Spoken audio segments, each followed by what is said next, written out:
Okay. So we have been seeing about the different properties of a negative feedback. So last class we have seen how negative feedback is going to improve your bandwidth.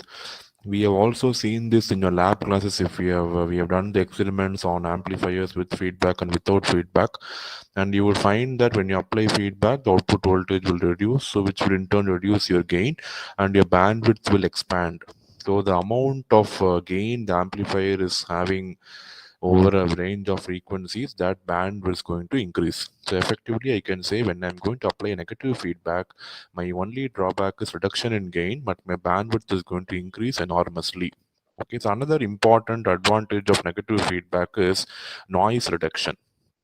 Okay, so when the moment you say noise can be generated internally within the amplifier, or it can be externally added along with the signal. So noise can be, the source of noise can be either internal or external.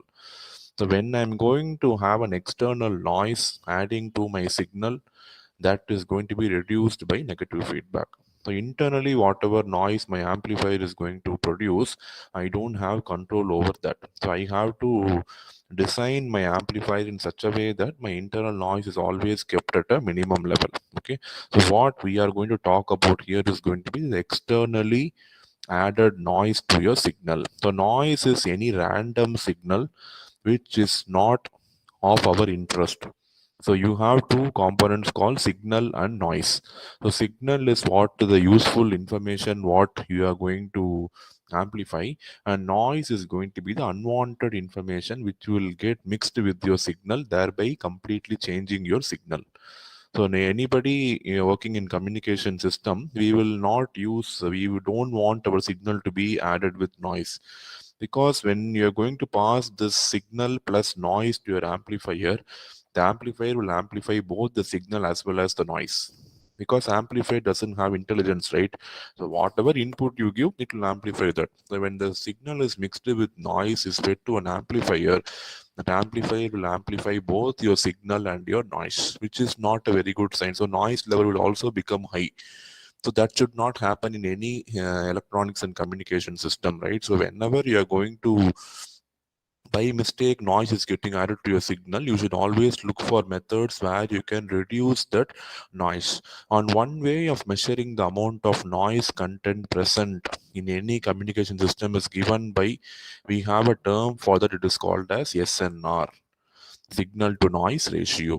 So SNR will clearly say how much noise is there in my system. So signal to noise ratio, as the term indicates, SNR is given by, it is a ratio. Ratio means it has a numerator and it has a denominator. So signal to noise. So numerator is going to be signal, denominator is going to be noise. So I'm going to take ratio of signal power to noise power. So SNR means signal power divided by noise power. You know, power you can write in terms of voltage or current. So it is going to be in turn the ratio of signal voltage to noise voltage, or signal current to noise current. Okay. So SNR, you know it, I say SNR is going to be the signal power by noise power. So ideally noise power has to be zero. So the ideal value of SNR is infinity. Okay, the ideal value of SNR is infinity, but practically SNR should be as high as possible for a very good communication channel.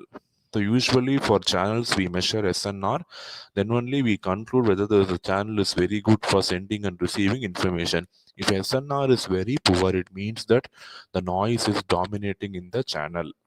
Okay, so here one way of measuring the performance of negative feedback in noisy condition is measuring the SNR, signal to noise ratio. Okay, so negative feedback will reduce the noise or interference in amplifier more precisely by increasing the SNR. Naturally, you know SNR is signal power by noise power, right? So when noise power is going to be reduced, SNR will increase. So when the SNR is going to increase, it is going to make your amplifier noise free. Okay, so we are going to consider two scenarios here. In one scenario, I am not going to use feedback.